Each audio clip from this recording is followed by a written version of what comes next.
text of a placard found next to the door in each and every guest room at the House of Black Lanterns.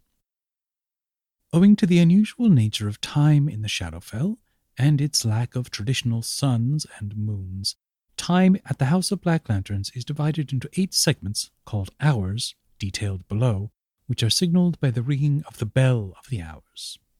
The first bell begins the hour of matins, during which early risers may wish to enjoy a peaceful walk in the gardens, or to indulge in their religious ablutions, or to ascend to the Widow's Walk to watch the distant ghost lights as they drift about in the morning mist. Guests are warned not to stare at any individual ghost light for longer than 2 minutes, as there may be consequences. The second bell begins the hour of breakfast, at which time the dining room will be opened for guests to enjoy their morning meal in its splendorous opulence. The third bell begins the hour of brunch for those so inclined. The fourth bell begins the hour of lunch. The dining room remains open, but waitstaff will circulate trays of cold meats and cheeses around the casino floor for those who do not wish to interrupt their streaks. The fifth bell begins the hour of doldrums, during which the dining room is closed. This is considered an excellent hour for napping. The sixth bell begins the hour of dinner. The dining room will be open, as will the bar, for all manner of indulgence. The seventh bell begins the hour of vespers, during which guests are invited to the lounge to watch the evening's featured performances. The bar and casino are also quite popular at this hour. The eighth bell begins the hour of salam. Gradually, the house will fall silent, whether we wish it or not. The casino, of course, remains open, as it always does, although some guests may find the preternatural hush disorienting. Please note, the bell of the hours is recognizable by its clear, bold clarion, and is not to be confused with the bright tintinnabulation of the staff intercom or the ominous tolling which signifies translocation.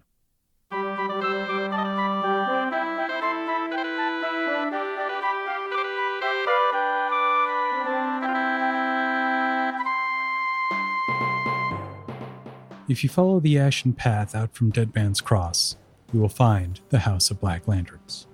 There, if you're willing to wager that which you cannot imagine losing, you stand to win the very stuff of dreams. Of course, if the tables don't suit your interest, the house also offers some of the finest dining, entertainment, and lodging in all the Shadowfell, thanks to the efforts of its unparalleled, if eccentric, staff. Welcome to the Chimera, a role-playing adventure podcast. Our current game is the House of Black Lanterns, which takes place in the venerable campaign setting of Greyhawk, but kind of off to the side of it, and which we play using Simple World by Avery Alder, a pared-down version of Apocalypse World built to allow players to easily create their own powered by the Apocalypse hacks. I'm Vin LeBate, and I'll be playing Lizzie, the bartender. Joining me this week are Kacey Smith as Elodia, the entertainer, Braden Lamb as Zani, the concierge, and Kelly Wiseman-Asprooth-Jackson, the Game Master. Now, let's get started. All right. So tonight, today, to this time, we return to the House of Black Lanterns. Vin, you dropped something into the Slack recently about a rough sense of internal time, not objective time, but the internal time of the house. And one of the things you mentioned in that was the idea that the bar is probably busiest during Vespers, during the after-dinner rush. Yeah. So I'm wondering, Kacey, what does Elodia's evening look like on a night when she's performing? I would say afternoon to evening is probably when she's kind of busiest. Mm-hmm. So, and the dinner performance or the performance shortly after dinner is probably the one that's considered a little bit more, there's usually a little bit more showmanship to it because there's expected to be more people and the crowd tends to be a little bit more diverse than just ghosts, and lunches tend to be a little bit more standard. So there tends to be, she changes, of course, between lunch and dinner. and there's a little bit more kind of light and fizzle. There's often a guest who's either performing and she's sort of, emceeing, or, she's doing something, but she might be doing it with, a second person, as well as whoever the skeletons playing the piano. And it's usually goes about 2 hours or so between her and, whoever else is performing. And it's a pretty broad variety. I think there's a couple other performers that also live in the House of Black Lanterns that perform regularly, but then there's kind of guest performers or just sort of unexpected people that show up and end up performing, and that's just sort of part of the deal. So if it's Vesper, she might still be on stage or kind of orchestrating who is on stage and kind of overseeing what's going on. So she would probably be in the lounge. Did that answer the question? I don't remember what the specific question was. It does, yeah. So that's like the general picture, which is great. Yeah. So for tonight, tell me what the show is. So tonight, she's singing a little bit. She has this. There's a couple that are sort of they sort of do a paired performance, like kind of like magic tricks. But it's when you live in a world that has actual magic, that's not quite the same deal. So it's actually more like sort of sciencey things. So like, flames that change color and like little Rube Goldberg devices and strange mechanisms and just sort of things that are, it's not so much how did they do that as that's just really interesting to watch because everyone kind of figures like, well, I don't know how they did it, but it's magic, which people can do. So it's not like it's not so much the mystery of how was it done, so much as just the aesthetic of it. And there's a second singer who's actually one of the ghosts. It was something that she kind of needed to do in order to be ready to move on. So she's performing tonight.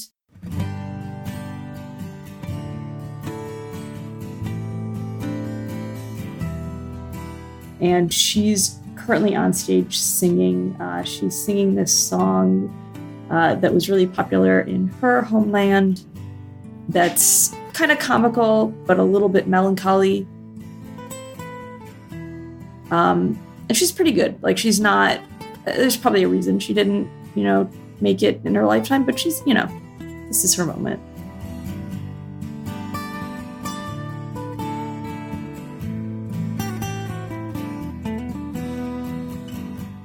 So that's what's going on right now.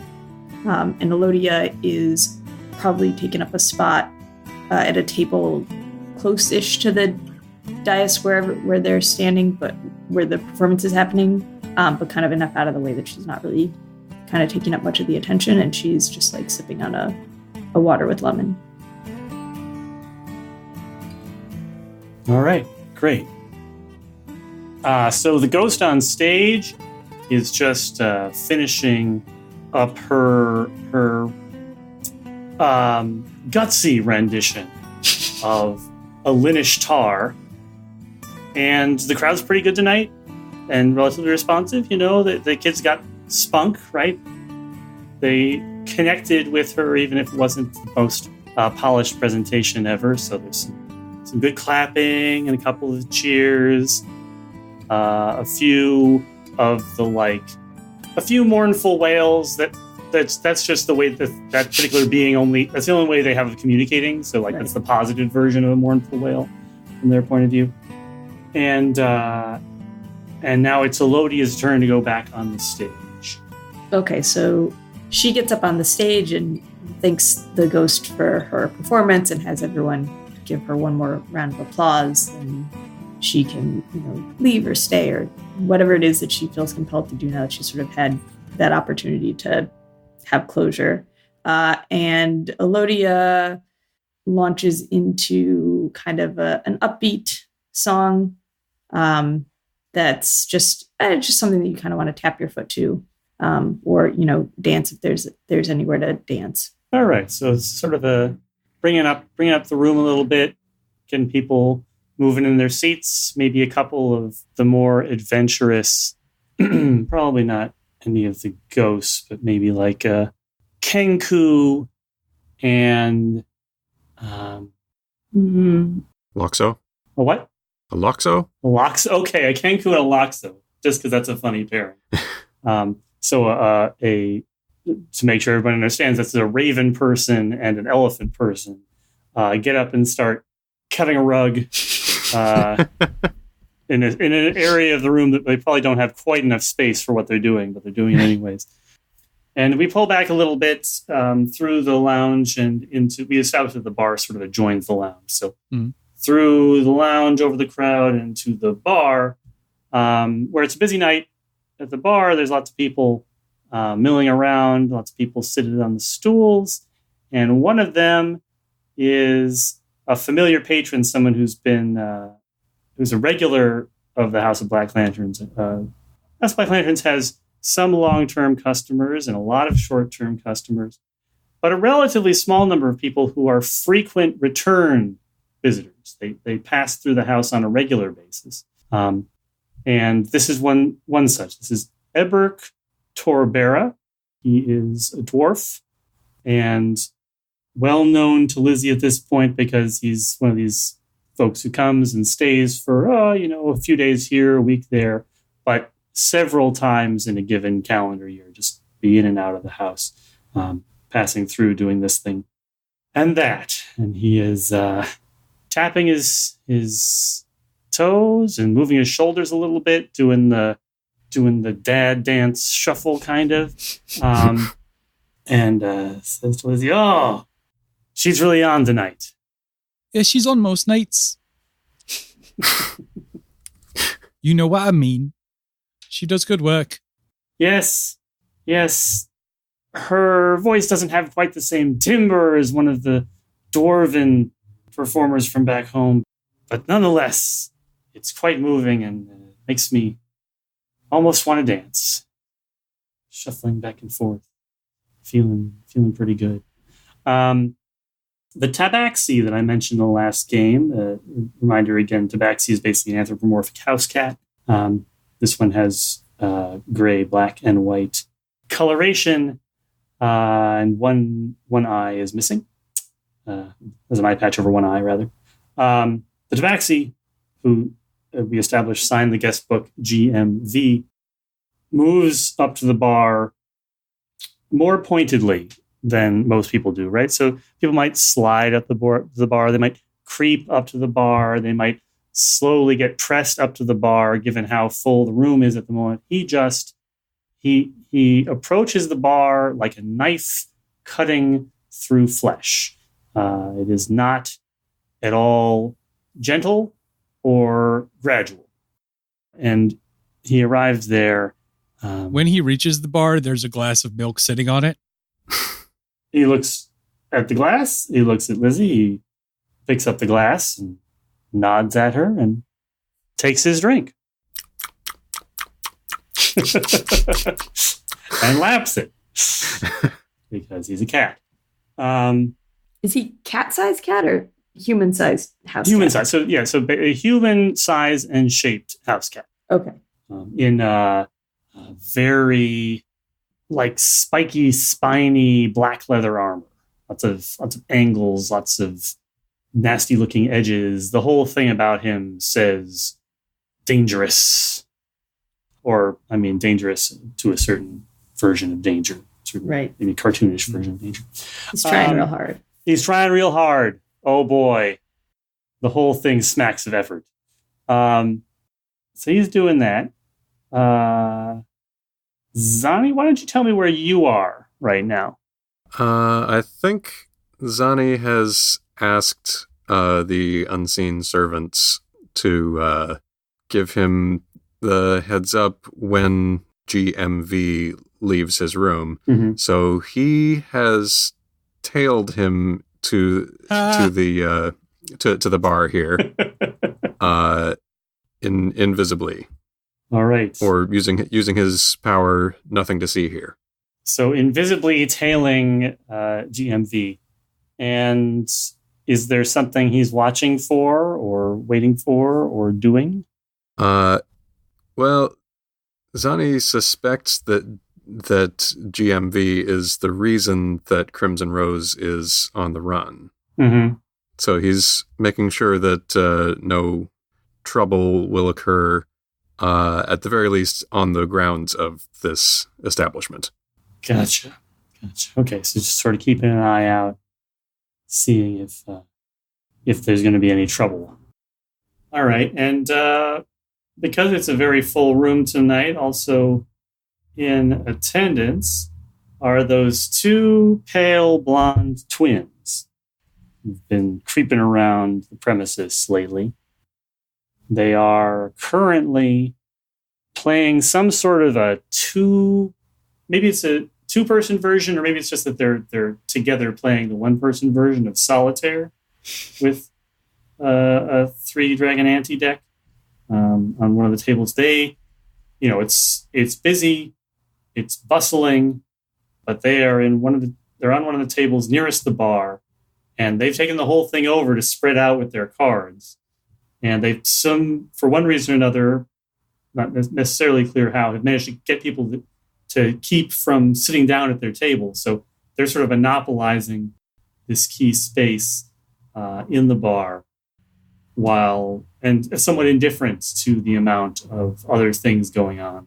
Did we establish whether or not that deck had a Chimera card? I don't remember that we did. No, nobody decided to get a good look at that deck, not having any particular reason to.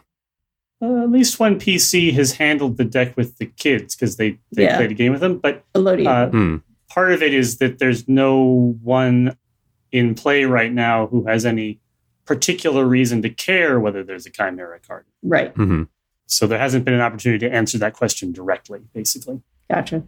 But I would say that if somebody wants to go and pay attention to their game, Solitaire is a really good opportunity to see almost all of the cards in the deck at once. Nope. Yeah. All right. I think we're all preoccupied. Yeah, pretty much. Speaking of, while Lizzie has GMV at the bar, she's going to sort of as he's lapping his milk, just glance at him casually. So have you found what you're looking for yet? And I'm going to officially use an ability because I am starting to get a little bit nervous about the amount of sharpness in my bar.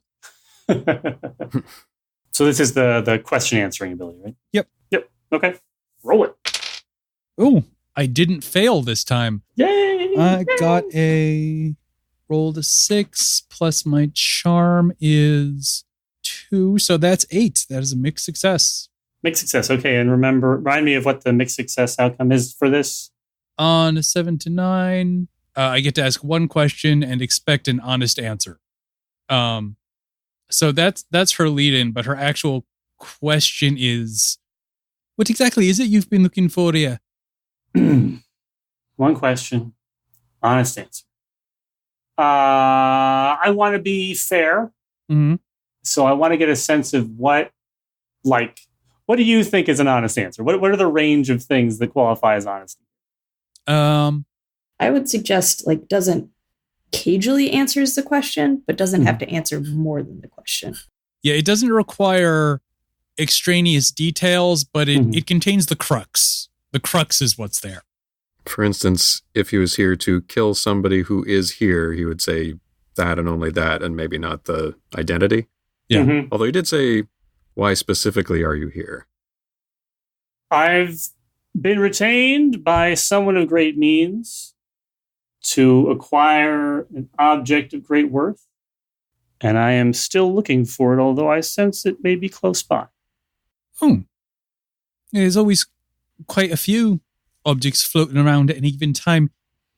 Is there, she leans in a little bit conspiratorially, is there anything you'd like me to keep an eye out for? I do get a good look at most of the folks who pass through. He doesn't respond, and his expression doesn't really change. But he reaches into one of the many pockets on his edgy ensemble and produces a coin that, whatever material it's made out of, it glows with a soft greenish light. He puts the coin down on the bar and says, "What I'm looking for, you're not likely to see, but you might see someone who is either very afraid, uncharacteristically afraid, or irrationally happy. And in those two cases, I'd be obliged if you'd let me know." I'll keep my eyes open. He moves back into the crowd, this time much more in the flow of the rest of the room, right? Like he cut directly to the bar, but something in the milk or the interaction, he's much more sort of in the spirit of the crowd. And now he's kind of milling around. He's socializing with the other guests a little bit more. I mean, he still puts, his outfit alone still puts out this "I'm dangerous, don't come near me" kind of vibes, but he's acting more sociable. This does sound like a cat. All right. Elodia, after your next set is finished, what's your next step? Somebody else come up on the stage, get another drink, do something else? Yes, there's going to be like an intermission. Mm-hmm. So about 15 minutes kind of gives the folks a chance to kind of tidy up the area a little bit.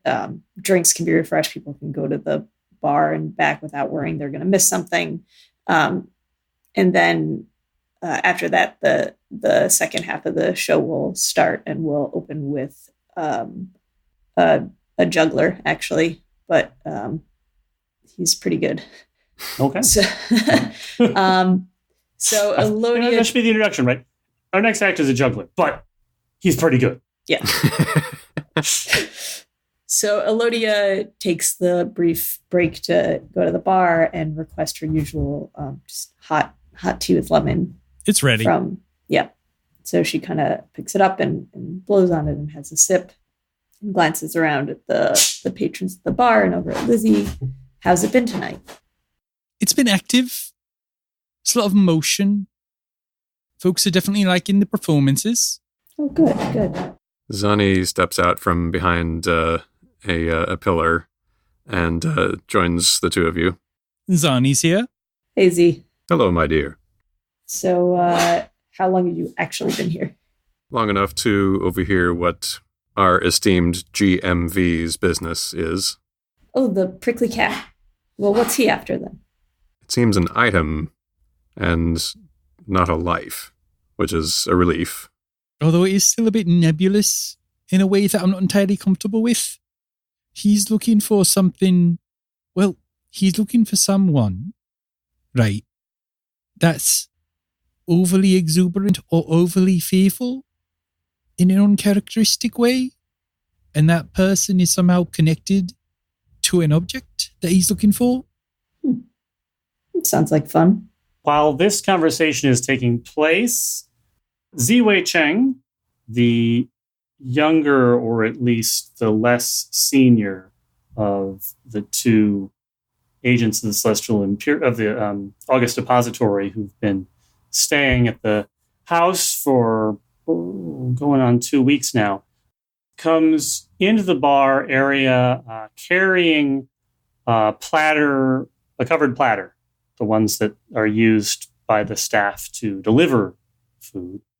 Comes in carrying the platter and makes his way over to the bar and sets it down on the bar. Well, I thank you for helping us out, it appears. Is there something we can do for you? No, I'm just returning the night's dishes. The chicken was quite adequate, as always. I'm glad to hear it. Again, 1,000 apologies that we have not been able to furnish you with a lungfish. My master is a patient man. He trusts that you will have the dish when the time is right. It will be so.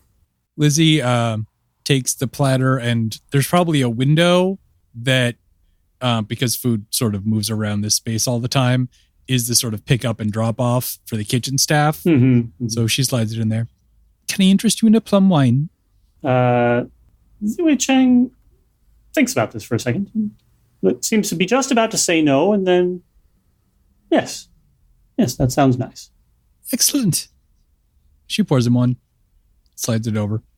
He picks up the wine. It's, the glasses here, there's probably a good range of sizes, but he's at the very upper end of the size a patron can be and really stay in the hotel. There are spaces in the hotel that are big enough for someone much larger than him, but there's not enough different spaces nor large enough hallways to really accommodate someone much beyond his size. So he's really way up at the top of the scale. And so there aren't really any glasses that are truly on his scale that the bar stocks. Further, plum wine is usually served in a small quantity to begin with. So the point is, he has to sort of daintily hold this glass in his oversized hand, or very small glass, depending on how you want to view it. But the point is, it's sort of slightly, little bit of slight visual comedy as he brings the very dainty glass to his lips and starts to sample the wine. He's turned with his back to the bar, looking out over the rest of the space. So back to the physical bar, right? So the point of confusion where the bar is also the word for bar and the word for the thing that occupies the central area of the bar are the same thing, but turns away from Lizzie, let's say, and out at the crowd and is sort of looking around. And as I said, GMV has been socializing a little bit more than he usually does. And somewhere off to the side, not that far from where the twins are, actually. So that direction, but back towards the far wall. He's in some sort of a conversation with a wraith.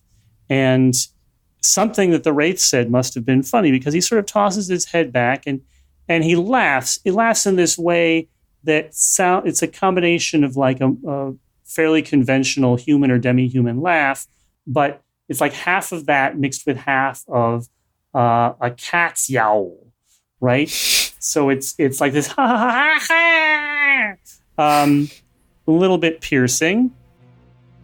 Clearly, Ziwei Cheng notices it, and his whole body changes when his attention turns towards GMV. Everything about, like, he was like super relaxed. He was clearly not perturbed about anything, and then things stiffen. His shoulders get straight, his back gets stiff, and Lizzie knows very well what the sound of each of her different types of glass breaking sounds like.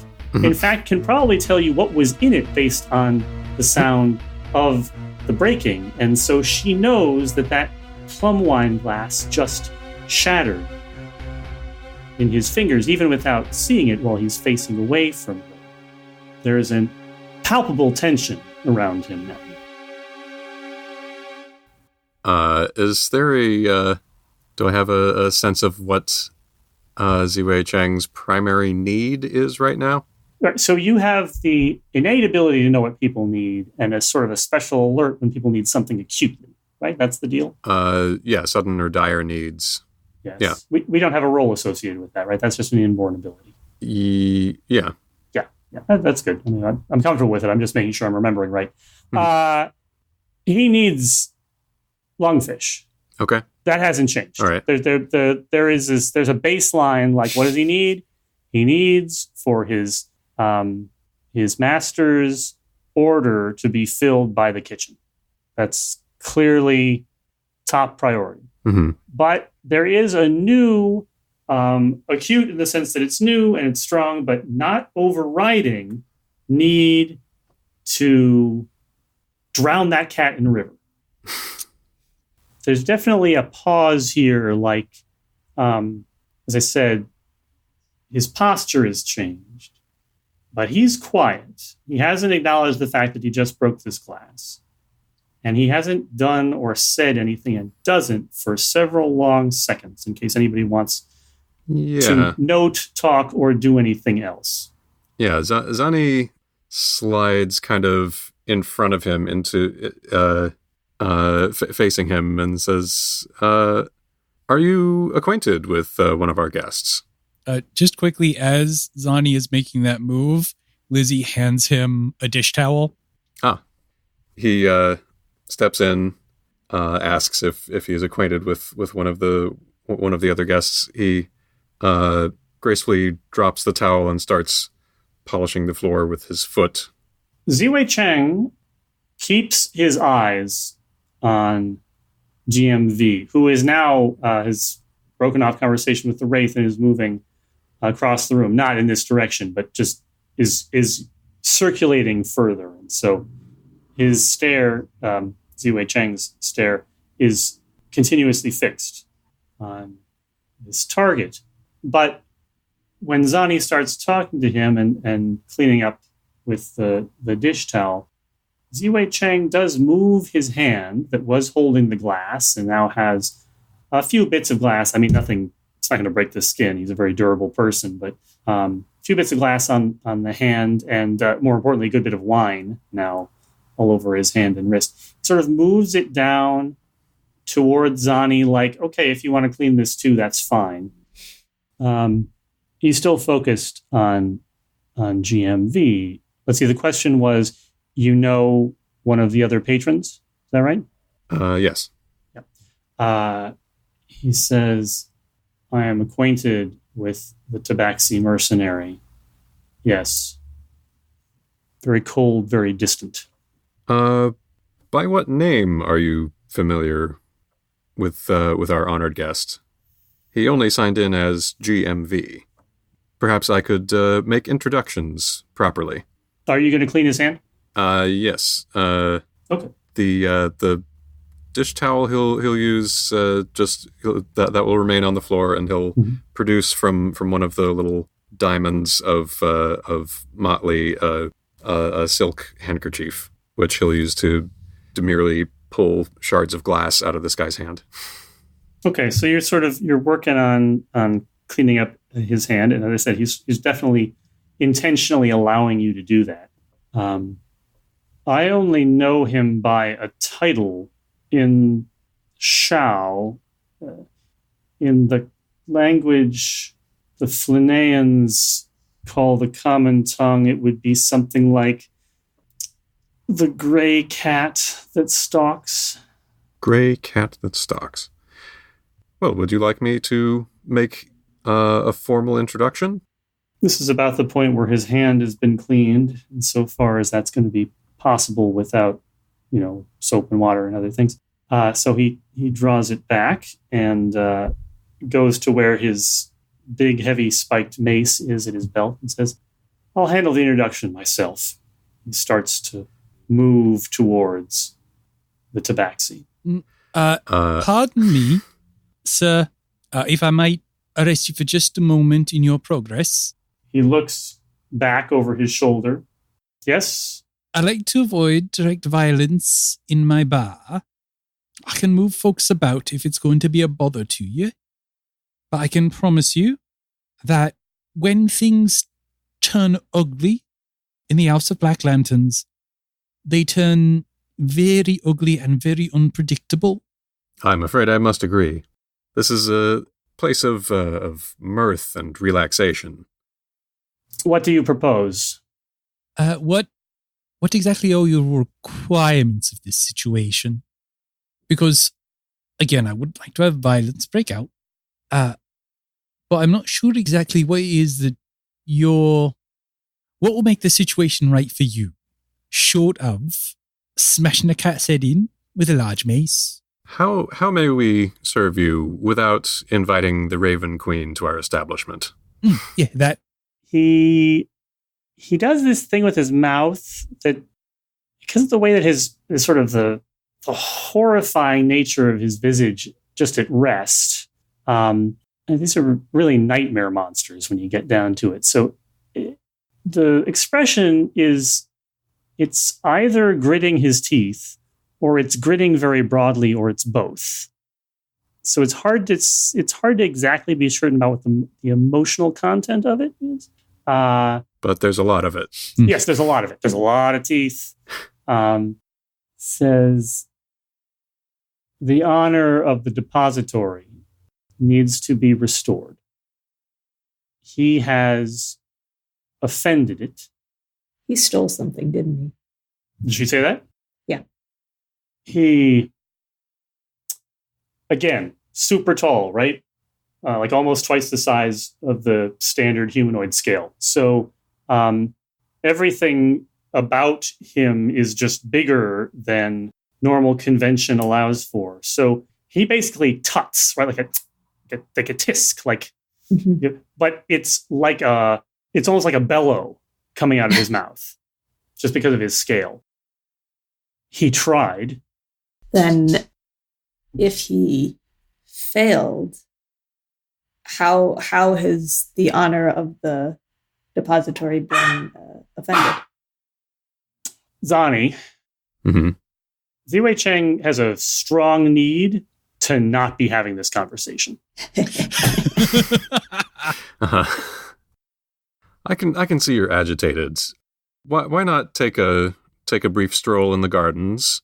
I will address this matter with GMV Esquire and see if we can't come to some kind of amicable arrangement, or at least an arrangement off the grounds of the House of Black Lanterns. If I go to the garden, you will see that he meets me there? You will have satisfaction. Very well.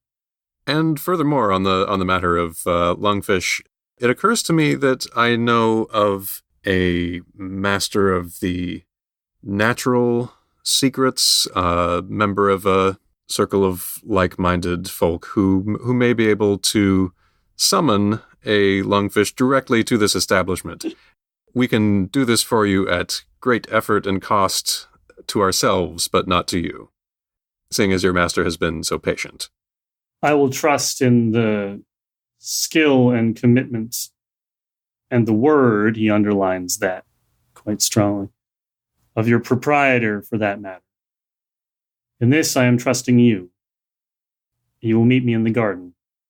He turns and leaves the bar for whichever of the gardens is in that direction. There are actually a couple of different gardens on the ground, so it may be ambiguous, but the one that's closest out of that door is the one where... So it's the one that includes the herb and vegetable garden where a lot of the food in the house is grown. Zani bows as he leaves, then turns back to the bar. What are we going to do? Well, perhaps our tabaxi friend will be more forthcoming. If one of you can talk to him, I can facilitate his being inclined to listen, perhaps, or at least not leave. Lizzie. Yeah? Would you be able to furnish him with he thinks for a second, kefir? That is I believe, if memory serves, a fermented milk drink? It is, yeah. I think if I go down into the cellar and check in with Archie, we might be able to turn something up. Excellent. I'll be right back. I'll inform GMV that it is forthcoming. So that's what he's gonna do. Lizzie knocks twice on the bar to wake up the assistant bartender and heads down into the cellar.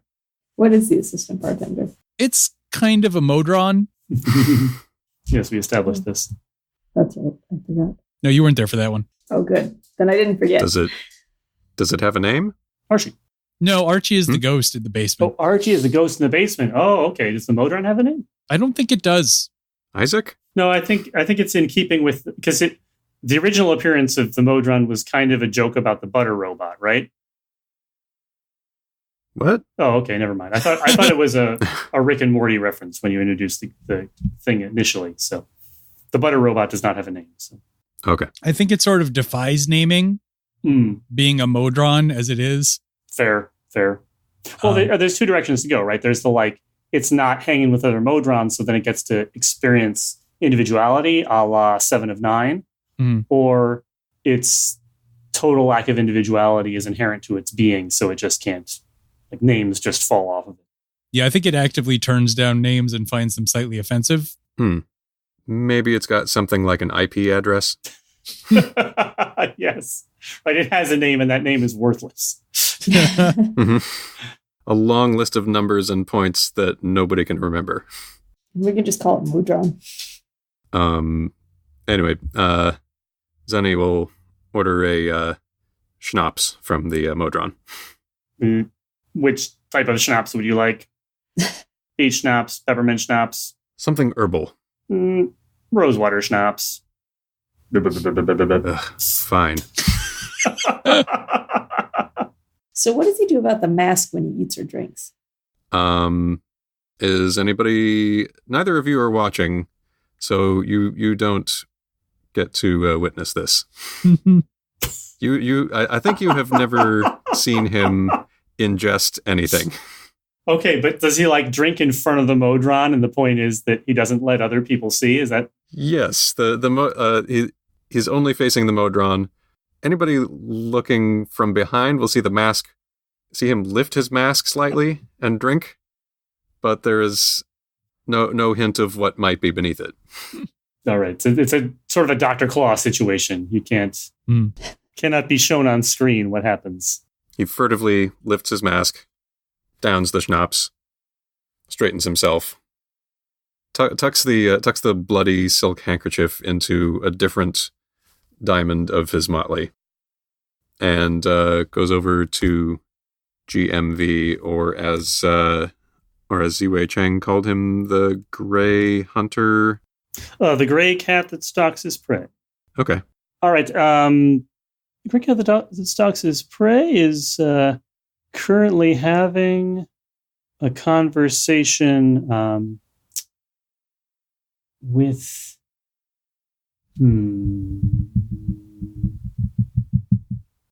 a ghost horse. Horse that is also a ghost. That is not where I thought you were going to go at all. hanging out sort of in one corner of the bar, kind of near the wall that opens onto the lounge. And as Zani approaches, says the GMV says to the ghost horse, "I don't believe that I've ever considered the spiritual ramifications of the arcane school of transmutation on that level before." And then they both sort of, GMV quickly looks over at Zani, and the horse slowly turns its face towards him as he sort of arrives in their presence. I beg your pardon, honored guests.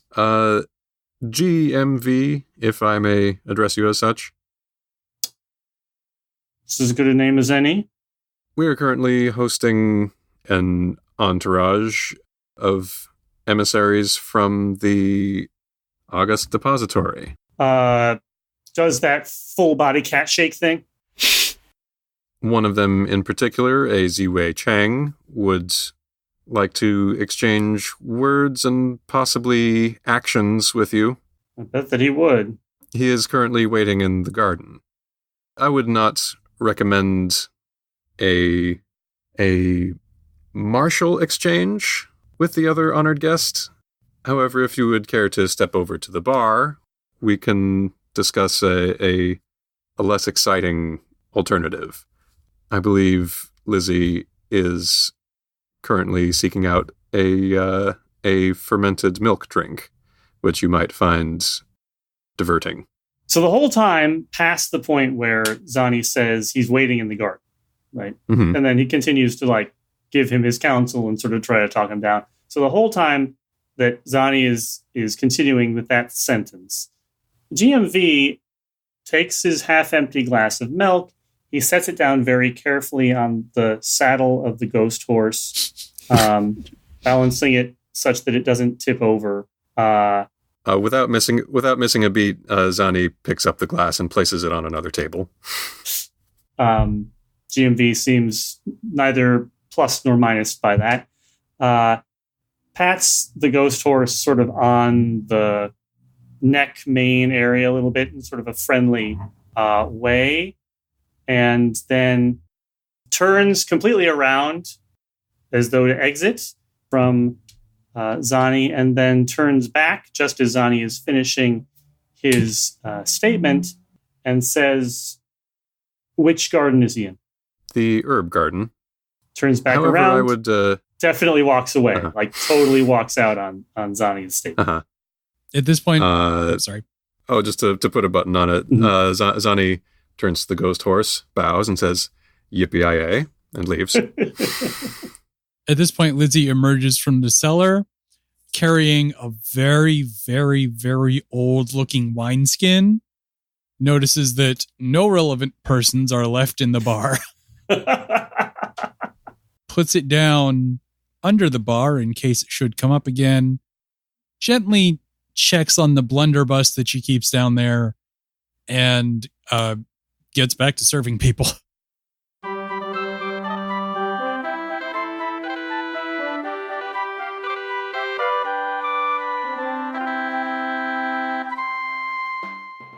That's it this week for the Chimera. Our theme music is Hoof, Heart, and Hiss by Matt Weber. You can find a link to more of Matt's work and any other music used in this episode in the show notes.